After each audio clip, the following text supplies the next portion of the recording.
السلام علیکم ورحمۃ اللہ وبرکاتہ۔ الحمد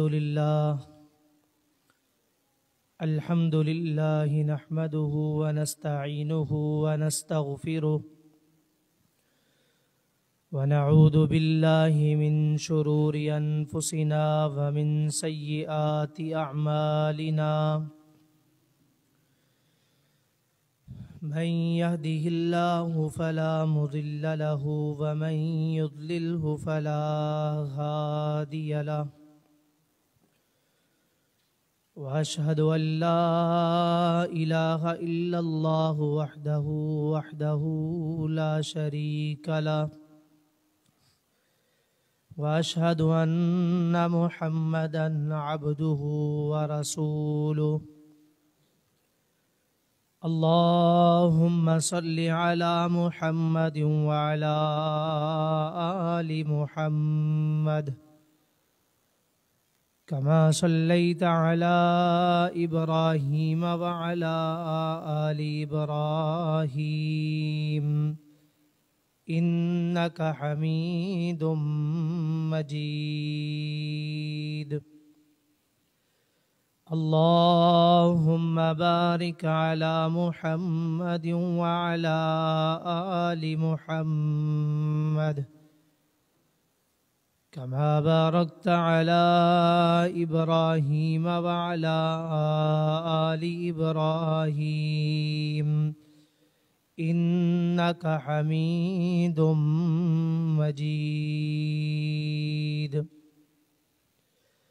يا أيها الذين آمنوا اتقوا الله حق تقاته ولا تموتن إلا وأنتم مسلمون، يا أيها الناس اتقوا ربكم الذي خلقكم من نفس واحدة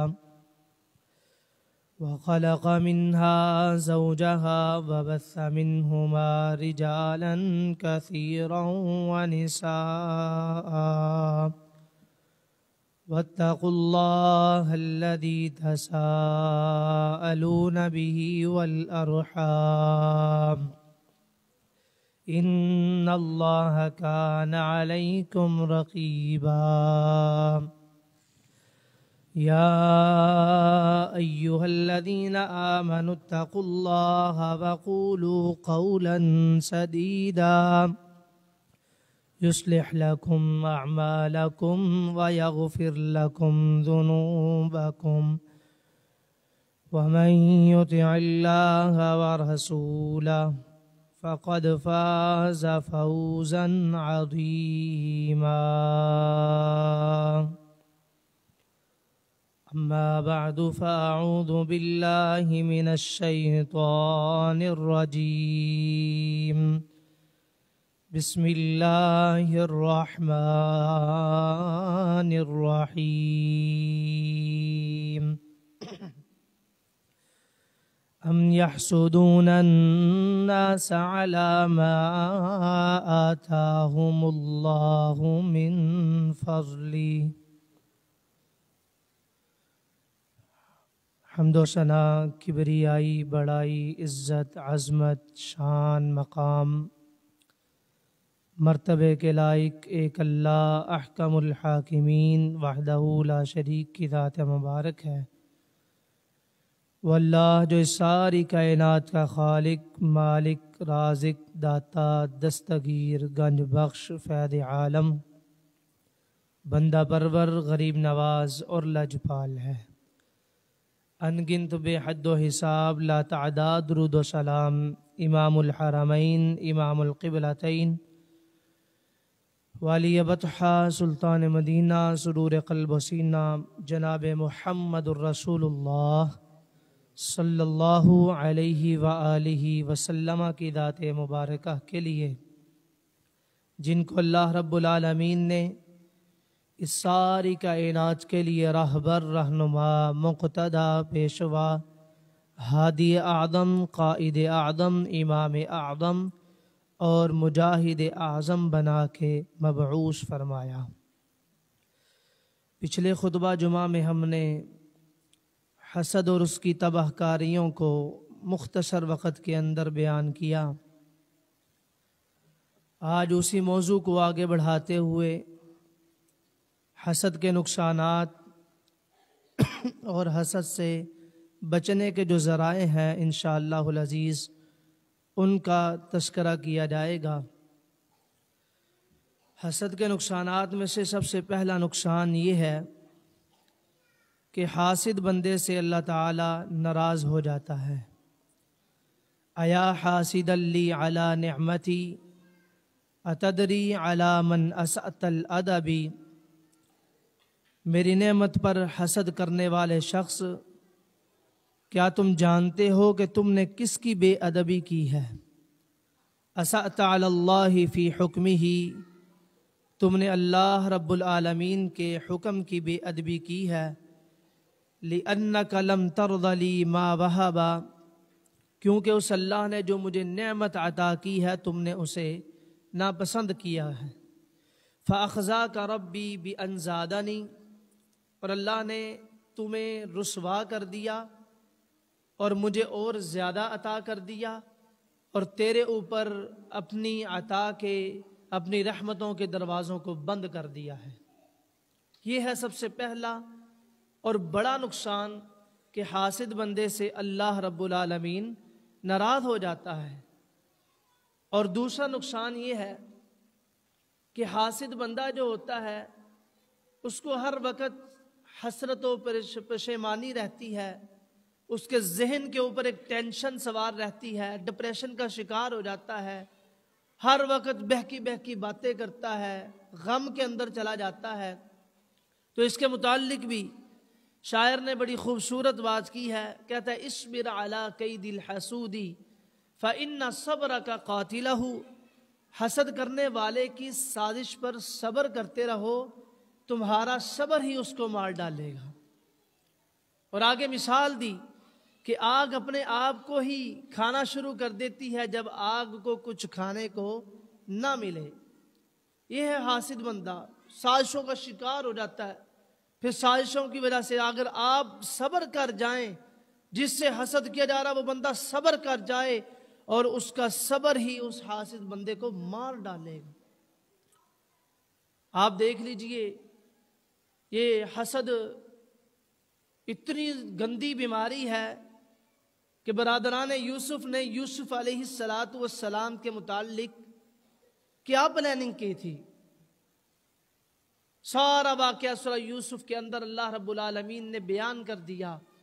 حسد تھا نا بھائیوں کو کہ ہم ایک طاقتور جماعت ہیں، ہم اتنے سارے ہیں، یہ یوسف اور اس کا بھائی یہ باپ کی آنکھوں کا تارا ہے، بڑا پسند ہے۔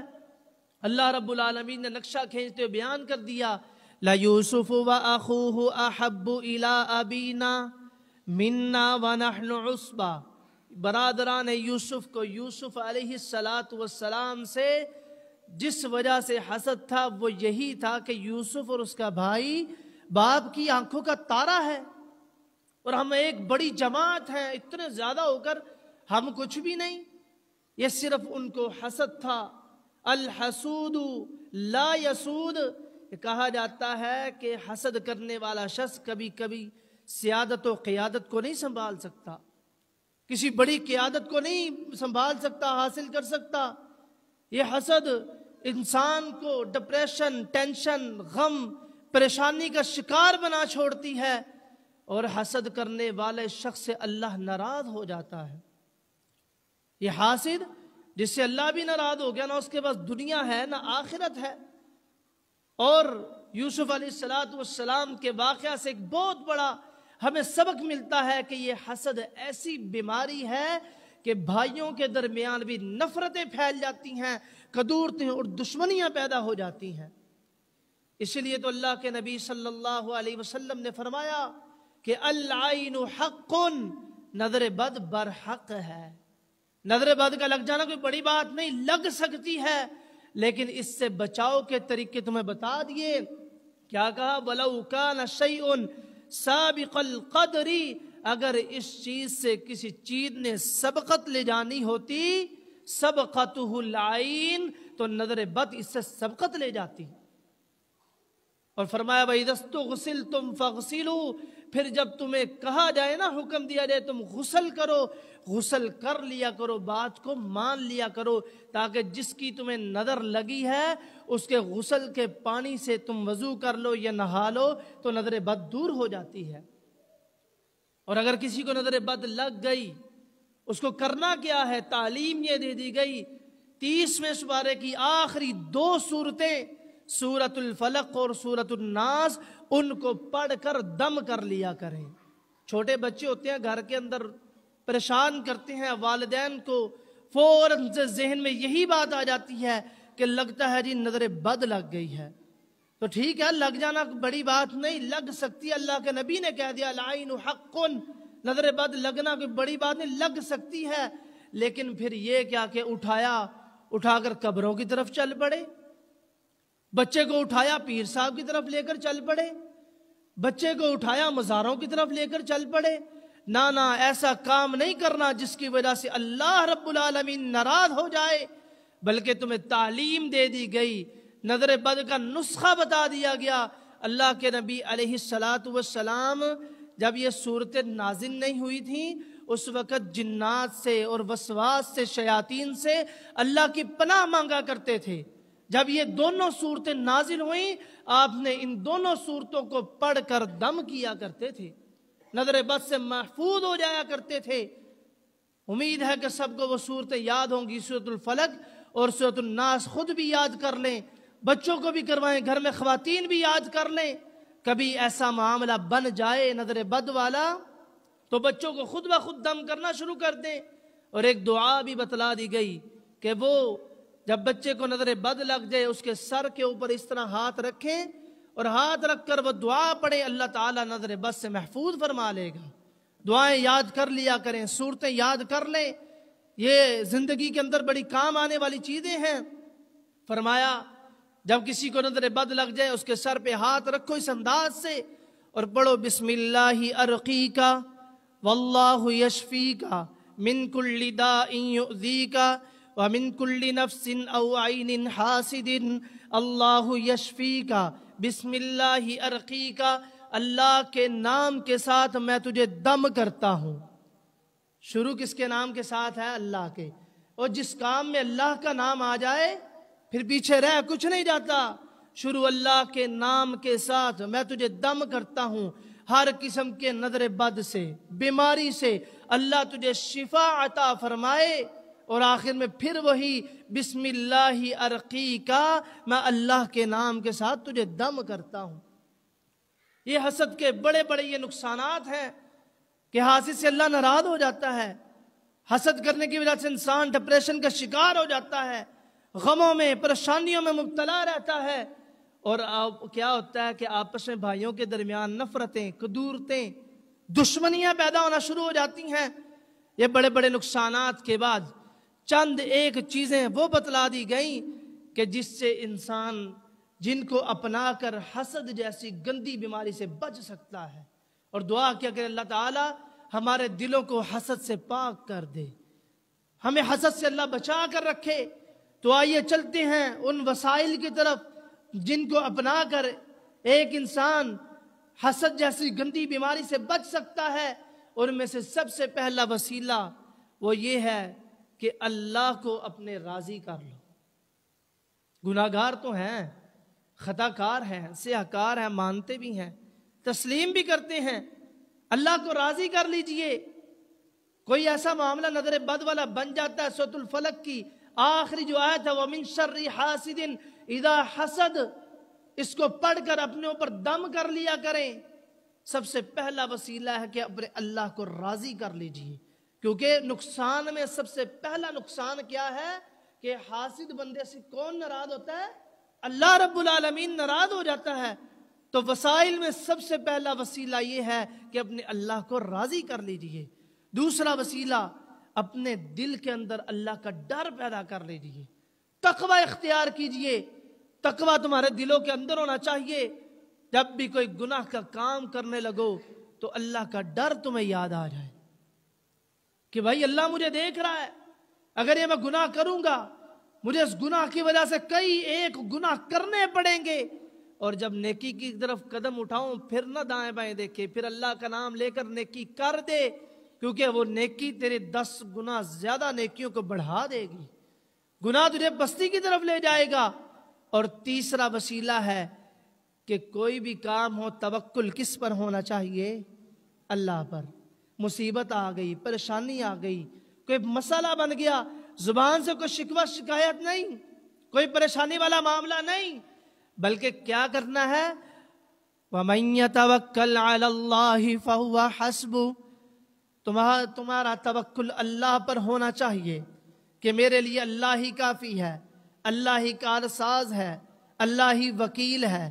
کوئی بات نہیں، کاروبار میں مسئلہ بن گیا، کاروبار میں کوئی پریشانی والا معاملہ آ گیا، گھر میں مسائل بن گئے، اللہ کو نہیں چھوڑنا، اللہ کا دامن نہیں چھوڑنا، توکل اللہ پر ہونا چاہیے، بھروسہ مکمل ہونا چاہیے۔ ہوگا کیا؟ قُل لَن يُصِيبَنَا إِلَّا مَا كَتَبَ اللَّهُ لَنَا، جو مصیبت، جو پریشانی، جو غم تمہاری تقدیر میں لکھ دیا گیا وہ تمہیں مل کر رہے گا۔ ایمان ہے نا جی، عقیدہ بھی ہے الحمدللہ۔ قُل لَن يُصِيبَنَا إِلَّا مَا كَتَبَ اللَّهُ لَنَا هُوَ مَوْلَانَا، وہ اللہ ہمارا ولی ہے، دوست ہے، کارساز ہے۔ وَعَلَى اللَّهِ فَلْيَتَوَكَّلِ الْمُؤْمِنُونَ، اللہ پر توکل تو صرف ایمان والا بندہ ہی کر سکتا ہے۔ مومن جو بندہ ہوگا نا، جس کا ایمان پختہ ہوگا، وہی بندہ اللہ پر توکل کر سکتا ہے۔ اور چوتھا جو وسیلہ ہے کہ انسان حاسد کے بارے میں سوچنا ہی ترک کر دے، اس کی سوچ کو چھوڑ دے، اس کے متعلق سوچنا ہی چھوڑ دے، وہ جتنا مرضی حسد کرے کوئی پرواہ نہ کرے۔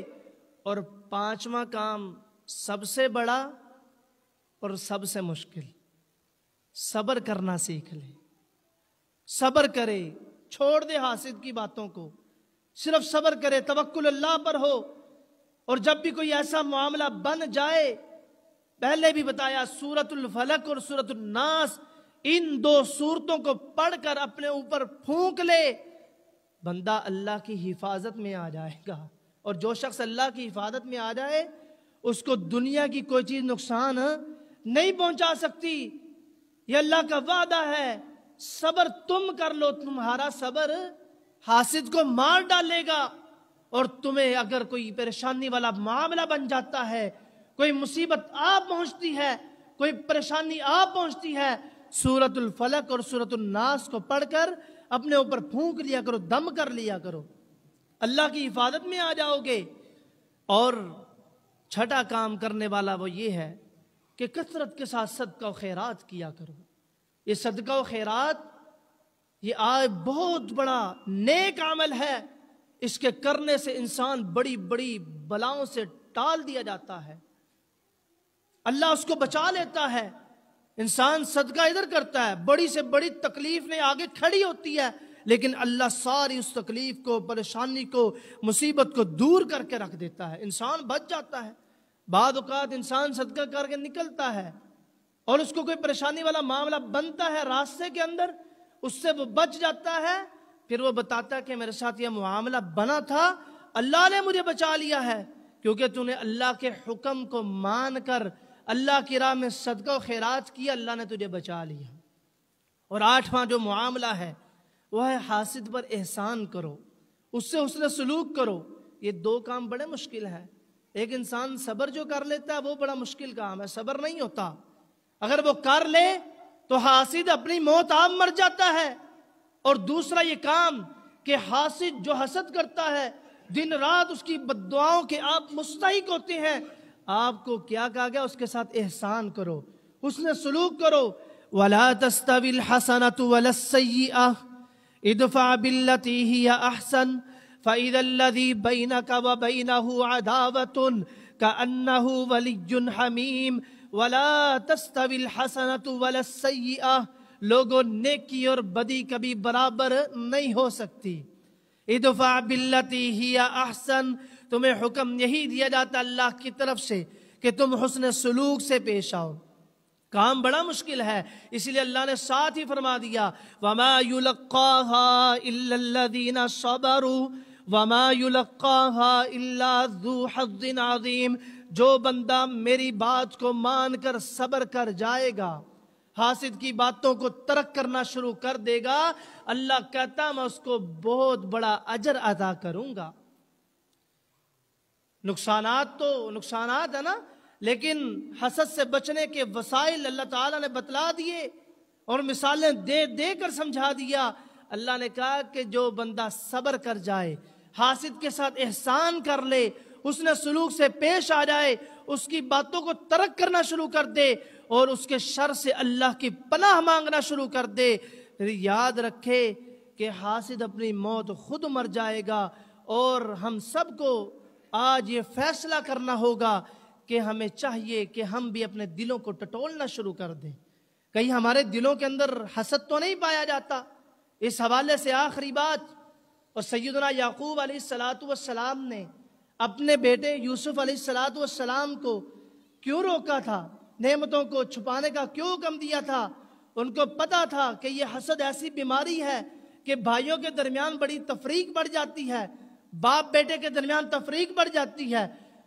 کیا ہم روزانہ میڈیا کے اوپر دیکھتے نہیں ہیں خبریں کہ بیٹے نے جائیداد کے پیچھے والد کو قتل کر دیا، ایک زمین کے ٹکڑے کے پیچھے والد کو بے دردی سے مار دیا گیا؟ کیا ہم یہ دیکھتے نہیں ہیں کہ والدہ کو بیٹے نے کلہاڑیوں سے مار مار کر قتل کر دیا؟ آج کا یہ نوجوان کس دہانے پر کھڑا ہے، کس مقام پر کھڑا ہے؟ یہ تربیت والا معاملہ بڑا حساس معاملہ ہوتا ہے۔ والدین کو چاہیے اپنے بچوں کی تربیت صحیح منہج کے مطابق کریں، قرآن اور حدیث کے اسلامی تعلیمات کے مطابق کریں۔ یہ دیکھیں نا، یہاں باپ بھی نبی ہے، بیٹا بھی نبی ہے، آگے باپ کی اولاد بھی ہے، لیکن کیا کہا کہ بیٹا بھائیوں سے خواب کو بیان نہیں کرنا۔ وجہ کیا ہے؟ یا بنی لا تقصص رؤیاک علی اخوتک، اے میرے بیٹے میری بات کو سمجھ لے، پلے باندھ لے۔ ایک والد اپنے بیٹے کو جب کوئی نصیحت کرتا ہے نا تو کہتا ہے زندگی بھر کے لیے اپنے پلو سے میری بات کو باندھ لے، تیرے بڑی کام آئے گی۔ یہی یعقوب علیہ السلام، حضرت یوسف علیہ السلام کو یہ تربیت کا انداز دیکھیے، کیا انداز ہے؟ یہ نہیں کہا اوے بات سن، اوے اے بیٹے، نا، یا بنیا، اے میرے پیارے بیٹے۔ آج والد کو بھی چاہیے تھوڑا سا اپنا ہاتھ نرمی کے ساتھ اپنی اولاد پر شفقت سے رکھے، بیٹے کا جو مقام ہے اس مقام کے مطابق جو الفاظ استعمال کرنے ہیں اس کے مطابق پکارے، اور اولاد کو بھی چاہیے اپنے والد کو نام لے کر نہیں، ابا جان کہہ کر نہیں، بلکہ کیا کہنا ہے؟ پیارے ابو جی، پیارے والد محترم۔ یہ انداز تربیت، کیا کہا؟ یا بنی لا تقصص رؤیاک، اے میرے پیارے بیٹے اپنے اس خواب کو اپنے بھائیوں کے ساتھ تو نے بیان نہیں کرنا، فَيَكِيدُوا لَكَ كَيْدًا، وہ تیرے بارے میں بڑی بری تدبیریں چلیں گے، بڑی چالیں چلی جائیں گی۔ اس لیے تو اللہ کے نبی علیہ السلام نے فرمایا استعینوا، لوگوں تم چھپاؤ، اپنی نعمتوں کو چھپایا کرو، کیونکہ ہر نعمت والے شخص سے حسد کیا جاتا ہے۔ کسی کے بعد کوئی نعمت دیکھی اور دوسرا دیکھنے والا اسے حسد شروع کر دیتا ہے۔ اس لیے اللہ کے نبی علیہ السلام نے فرمایا کہ لوگوں اپنی نعمتوں کو چھپایا کرو، ظاہر نہ کیا کرو۔ تم جس کے پاس کوئی اچھی چیز ہوگی، نعمت ہوگی، اس سے حسد ضرور کیا جائے گا۔ اللہ ہم سب کو حسد جیسی بیماری سے محفوظ رکھے۔ وآخر دعوانا ان الحمد للہ رب العالمین۔